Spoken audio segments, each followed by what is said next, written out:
여러분 안녕하세요. 오늘은 바이든 당선자가 차기 이제 새로운 행정부의 그 재무장관으로 제닛 옐런을 지명할 가능성이 높다라는 이제 증권사 리포트가 나왔기 때문에 그거를 좀 소개시켜 드리려고 합니다.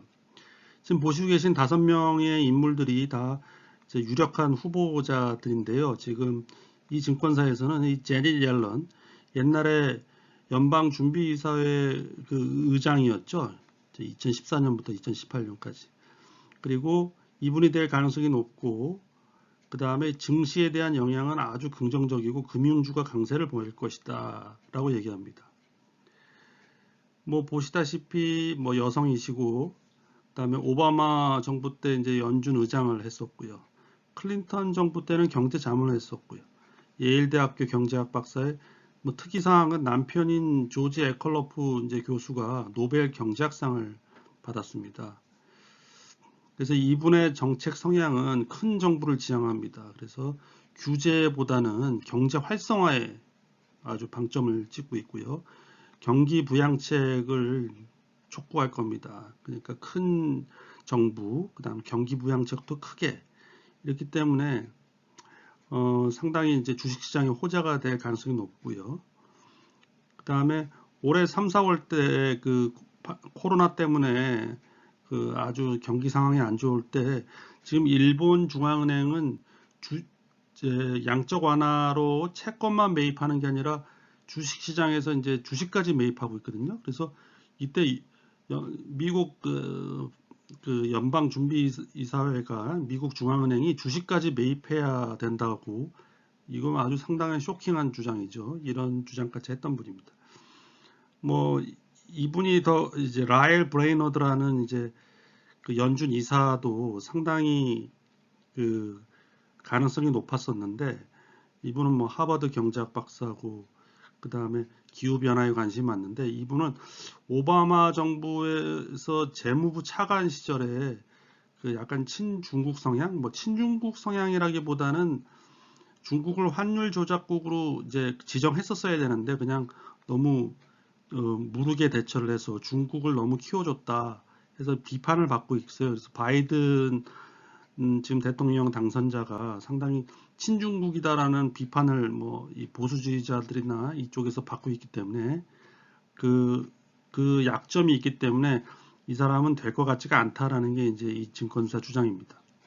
또 하나는 뭐 사라 블룸 라스킨, 이 부분은 지금 옛날에 재무부 차관도 했고 그다음에 비둘기파인데 이분은 법학 박사예요. 근데 이분도 뭐 그렇게 쉬울 것 같지 않다라는 얘기고, 흑인이면서 동성애자인 그 스탠퍼드대 경제학 박사인 그 아틀랜타 연은 총재인데, 이 사람은 이제 인종차별에 반대한다 뭐 이런데 이분도 뭐 될 것 같지는 않다.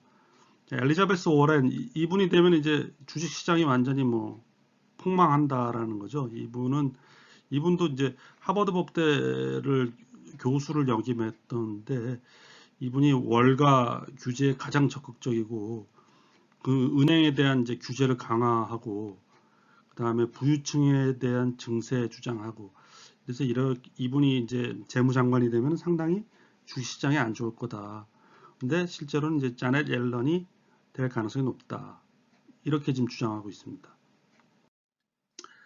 그래서 옐런 이제 그 재무장관 가능성이 있는 분은 그 연준 부의장도 지냈었고 오바마 때, 그 다음에 2014년부터 2018년까지 통화정책을 이끌었죠. 근데 통화정책은 연준 의장이 이끄는 게 맞고 재무장관은 이제 재정정책의 수장이잖아요. 그러니까 정부가 할 수 있는 그 정책이 어, 통화정책과 재정정책이 있다 그러면 통화정책의 최고 수장도 하고 재정정책의 최고 수장도 해보는 이런 또 특이한 케이스가 되는 거네요.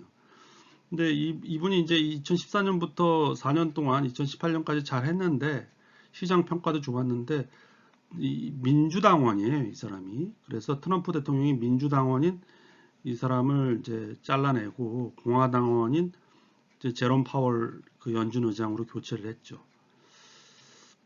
그래서 뭐 아까 했던 얘기 다 반복이고, 이분은 상당한 비둘기팔에서 경기 이제 돈 풀어야 된다. 그 다음에 재정정책, 정부가 돈을 지출해야 된다. 그리고 인플레이션 상승도 용인해야 된다라는 거고, 이분의 아이디어 중 하나가 이제 인플레이션 목표치를 하회했다는 것을 이제 하회했던 것을 만회하기 전까지는 기준금리를 낮게 유지해 가지고 평균 인플레이션 목표제로 발전시킨 이런 아이디어를 냈던 분입니다. 그럼 평균 인플레이션 목표제가 뭔지 간단하게만 보고 갈게요. 자, 평균 인플레이션 목표제. 영어로는 뭐 AIT. 요즘 뭐 경제방송 보면은 전문가들이 나와가지고 AIT 하는데 이게 이제 에버리지 인플레이션 타겟팅의 약자입니다.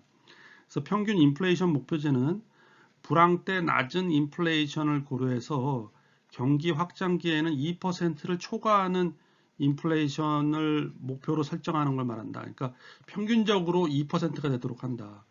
지금 2% 물가 상승률, 인플레이션율이 있잖아요. 이게 목표다 그러면은 지금 현재 물가가 안 오르고 있어요. 지금 침체기라서.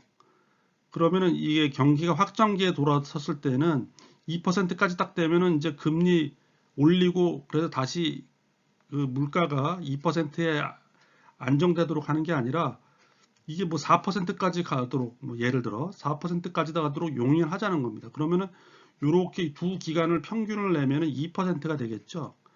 이런 것이 바로 평균 인플레이션 목표제입니다. 그러니까 상당히 급진적인 아이디어죠. 그러니까 인플레이션을 뭐 옛날에는 전통적인 중앙은행은 2%까지로 막아야 된다라는 건데 그게 아니라 과거에 거의 인플레이션 뭐 디플레이션 상황이 있었다. 뭐 0%나 아니면 뭐 마이너스 이런 데를 찍었다 그러면은 경기 확장 국면에서는 3%든 4%든 뭐 5%든 이 물가 상승률을 올려서 이 전체 기간 평균이 2%가 되도록 하자 이런 의미입니다.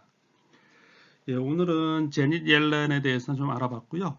예, 유익하게 보셨다면 구독, 좋아요 꼭 좀 부탁드립니다. 감사합니다.